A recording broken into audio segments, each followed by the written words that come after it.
বন্ধু আমার চির সুখে থাকো।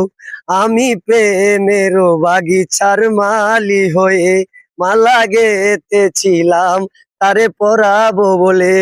সেই মালা কানি হাতে রয়ে গেল। তুমি বন্ধু আমার চির সুখে থাকো।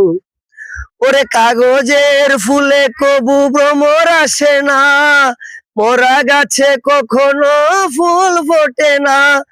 কলমের কালি যদি ফুরিয়ে যায়, জীবনের খাতা শূন্য থেকে যায়। আমি লিখবো কোথায়? তুমি বন্ধু আমার চির সুখে থাকো। আমি প্রেমের বাগিচার মালি হয়ে মালা গেতেছিলাম খাইরুন পরাবো গলে। সেই মালা খানি হাতে রয়ে গেল। তুমি বন্ধু আমার চির সুখে থাকো। তো গাইস, আসসালামু আলাইকুম।